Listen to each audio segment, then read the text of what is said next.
춘천에 있는 한 주택단지, 깊은 골목길로 거대한 크기의 대형 버스가 진입하더니 수많은 외국인들이 차례대로 내리기 시작합니다.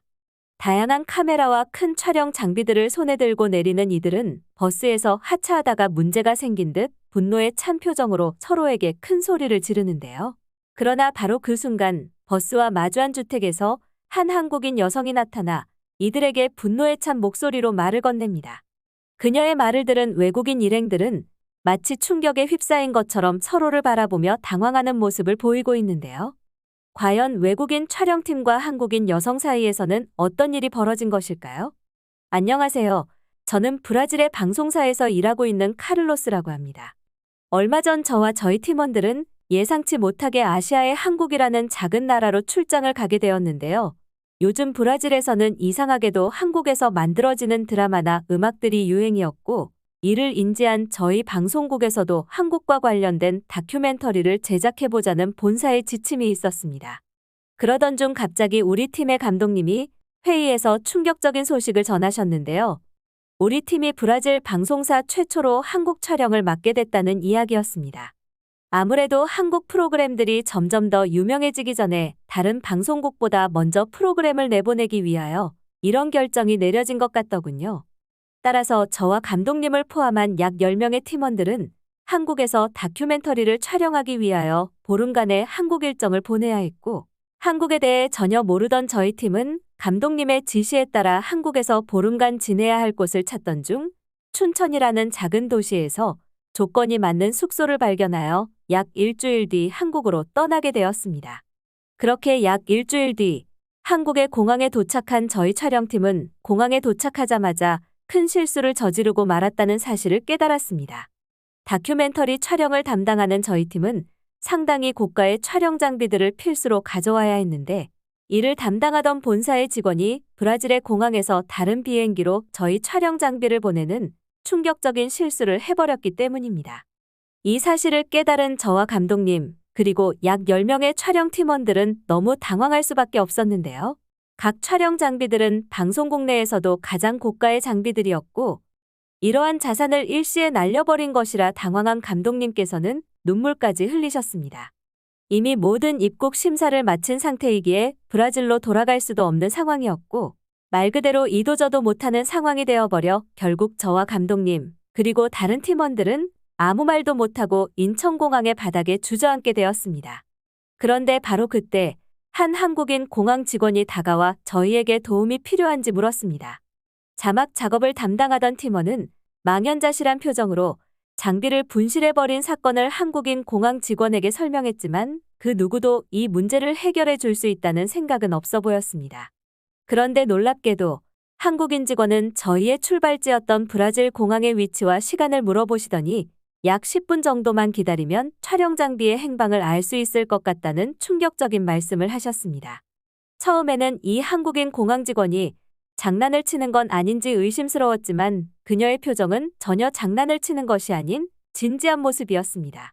하지만 이미 대부분의 촬영 장비가 브라질에서 다른 비행기로 보내진 상태였기 때문에 저와 감독님은 어떻게 해결할 수 있을지 전혀 감이 오지 않았지만 진지한 한국 공항 직원의 표정을 보고 믿음을 가지며 기다려보기로 하였습니다. 그리고 약 10분 뒤 한국인 공항 직원은 충격적인 말을 전해주었는데요. 저희의 짐은 현재 브라질에서 근무하고 있는 다른 한국 공항 직원을 통하여 이미 확인이 되었고, 브라질에서 도착 장소와 항공기 목적지가 달라 이상하게 여긴 현지 한국인 직원분께서는 해당 짐을 임시로 보관하고 있었다는 말이었습니다. 브라질에서 근무 중인 한국인 직원분은 저희들에게 저희의 촬영 장비들을 하나하나 영상으로 확인시켜 주었고, 한국 직원분들의 놀라운 일처리 속도와 친절함에 저희 브라질 촬영팀은 모두 놀라고 말았습니다. 또한 저희 짐은 다음 비행기를 통해 약 24시간 내로 한국 공항에 도착할 예정이며 약간의 추가 요금만 결제하면 저희가 머물 숙소로 짐을 배송해주는 수화물 배달 서비스도 있다는 이야기를 해주시더군요. 저희 브라질 공항에서는 이러한 서비스를 감히 상상조차 할 수가 없었고, 짐이 사라지게 되면 이는 개인의 책임이기에 공항 직원들은 상담 업무조차 제대로 받아주지 않는 경우가 대부분이었는데, 처음부터 끝까지 친절했던 한국 공항 직원분의 서비스에 앞으로 머물 약 10일간의 한국에서의 여정이 점점 더 기대되기 시작했습니다. 저희 동료들 또한 해외 각지에서 다큐 촬영을 해왔지만 한국이라는 나라에서 촬영을 하는 것은 정말 큰 행운일 것 같다는 기대감에 설레하기 시작하더군요. 감독님께서도 본인이 정말 많은 나라를 경험했지만 이런 나라는 처음이라며 믿기 어려운 상황을 급하게 휴대폰 카메라로 기록하기 시작했습니다. 그리고 친절한 한국인 직원분의 인터뷰까지 담아내면서 한국의 앞선 기술적 인프라 및 친절함에 대해 세계에 알려야겠다는 감동을 표현하셨습니다. 감독님은 인천공항 네트워크 기술 덕분에 수억 원에 달하는 촬영 장비를 지킬 수 있었다며 한국이 이런 선진국인 줄 몰랐다고 하셨고, 이제부터는 한국에서 보이는 모든 것을 영상으로 기록하면서 한국이라는 나라를 적극적으로 세계에 알리겠다고 결심하셨습니다. 그 후 저희 팀원들은 브라질에서 한국으로 오기 전 예약한 숙소가 있는 춘천으로 출발하였는데, 매우 놀랍게도 공항에서 춘천으로 이동하는 데에는 지하철만 타면 한 번에 갈 수 있었습니다. 이러한 편리함에 저희들은 한국의 교통체계와 혁신적인 도시구조에 대해 감탄하며 환호성을 질렀습니다. 다른 나라들에서 해외 촬영이 있을 때마다 저희 팀은 긴 비행 시간으로 인해 피곤한 상태였지만 부실한 교통 인프라 때문에 공항 내부에서 잠을 자야 하는 경우가 대부분이었지만 한국에서는 그럴 필요가 전혀 없었습니다. 또한 한국 공항의 특별했던 점은 공항과 연결된 한국의 지하철 시스템이 기차 터미널까지 한 번에 연결되어 있어 굉장한 편리함을 제공한다는 사실이었습니다. 이런 선진적인 교통 시스템이 설치된 한국이라는 나라는 감히 선진국이라고 불릴 만한 나라였습니다. 공항에서 춘천까지 가는 표를 구매하기 위하여 다음으로 저희는 공항 지하철역에 설치된 키오스크로 향하게 되었는데요. 여기에서도 저희는 한국의 위대함을 느낄 수 있었습니다. 미국과 같은 선진국에서도 키오스크로 열차표를 구매하는 과정에서는 자주 오류가 발생해 기계가 멈추는 경우가 많았지만 한국은 이런 문제 없이 키오스크를 통해 열차표를 손쉽게 구매할 수 있었다는 점과 늘 모든 결제를 현금으로 처리하는 브라질과 다르게 한국은 현금이 아닌 신용카드로 결제할 수 있다는 사실은 저희를 더욱 놀라게 하였습니다. 그런데 이뿐만이 아니었습니다. 한국 기차를 탄 저희들을 충격에 휩싸이게 한 또 하나의 사건이 있었는데, 이는 바로 기차 내부에 충전을 할 수 있는 무료 콘센트가 있었다는 것이었습니다. 브라질이나 콜롬비아 같은 저희 남미에서는 콘센트가 설치된 기차는 찾기도 힘들 뿐더러 콘센트가 설치되어 있더라도 돈을 지불하고 이용하는 것이 기본 원칙이지만 한국의 기차에서는 이러한 콘센트를 무료로 이용할 수 있다는 것이 너무나도 충격적이었습니다. 실제로 저희 앞에 앉은 한 학생은 콘센트에 노트북 충전기를 연결하여 문서 작업을 하고 있더군요. 저희 촬영팀은 대부분 전자기기를 많이 사용하기에 이런 한국의 기차 편의시설은 저희에게 천국과도 같았습니다. 이후 약 2시간의 시간에 걸려 저희는 춘천이라는 한국의 소도시에 도착하였고 막내 직원이 예약한 한국의 숙소로 이동하기 시작했습니다.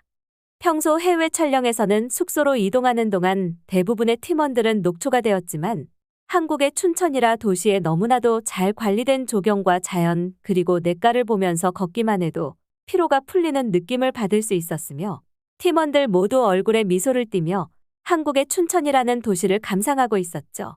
약 20분 정도를 걸어서 저희는 보름간 머물 한국의 숙소에 도착하게 되었습니다. 그런데 숙소 앞에 도착한 순간 저희 팀원들 표정은 일제히 굳어지기 시작하였고 감독님은 막내 직원을 향해 화를 내기 시작했습니다. 저희는 해외 촬영을 할 때마다 본사에서 지원금을 지불해주어 호텔에서 묵는 경우가 대부분이었는데 한국의 숙소는 나무 판자로 지어진 집이었고 전혀 호텔처럼 보이지 않았기 때문입니다. 당황하는 막내 직원의 표정을 뒤로 갑자기 나무주택의 문이 열리더니 한복을 입은 여성분이 걸어 나오기 시작하였습니다. 한복을 입은 한국 여성분은 본인을 숙소의 관리자라고 이야기하며 예약한 숙소가 맞다고 저희를 안내해주기 시작했습니다. 불편한 표정을 숨기며 숙소 안으로 들어간 저와 팀원들은 놀라움을 감출 수 없었는데요. 대문 안으로 들어간 한국의 목조주택에는 너무나도 예쁜 정원과 대리석을 깎아서 만든 야외 수영장이 있었으며 숙소 내부에는 고급스러운 나무로 만든 평상과 전통적으로 유명한 한국의 온돌 시스템이 설치되어 있었기 때문입니다. 한국인 숙소 관리자분은 저희에게 이 숙소는 한옥호텔이며 저희처럼 장기로 머무는 외국분들은 일반 호텔보다 단독으로 사용할 수 있는 한옥 호텔이 더 머물기 좋을 것이라고 이야기하였습니다. 또한 내부에 한국 다과를 준비해 놓았으니 마음껏 이용해도 좋다는 이야기를 하더군요. 한옥이라는 한국의 숙소를 처음 본 저희들은 너무나도 신기한 나머지 호텔 내부를 천천히 살펴보기 시작했는데, 나무와 대리석으로 만들어진 로비에는 고급스러운 나무 기둥과 한국의 전통 창호를 이용한 품격 있는 모습이 보였고, 은은하게 풍겨오는 한옥의 향기는 그야말로 마음을 편안해지게 해주었습니다. 실제로 저희가 다른 국가에서 머물렀던 비즈니스 호텔과는 차원이 다를 정도로 한옥이라고 불리는 고급스러운 한국의 숙소는 더 좋은 시설과 환경을 가지고 있더군요.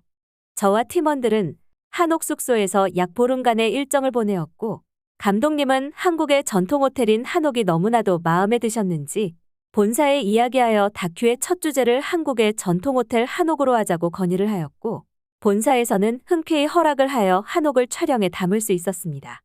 한옥의 고풍스러운 멋과 따뜻한 온돌 시스템, 그리고 현대기술이 접목된 야외 수영장과 화장실 내부는 보름간의 한국에서의 일정을 너무나도 행복하게 해주었고, 이번 한국 일정이 마무리된 뒤에도 몇몇 팀원들은 한국으로 여행을 오겠다는 말도 하더군요. 한국에서 촬영한 다큐멘터리는 현재 브라질 내부에서 폭발적인 인기를 끌고 있습니다. 브라질에서는 한국의 한옥을 체험할 수 있는 패키지 상품도 점점 생겨나고 있고, 저와 저희 팀원들 그리고 감독님은 이번 다큐를 성공시킨 보상으로 특별 휴가를 받게 되었고, 다시 한번 한국으로 향할 계획을 세우고 있습니다. 하루빨리 한국의 한옥으로 다시 돌아가 당시에 느꼈던 편안함을 느껴보고 싶습니다.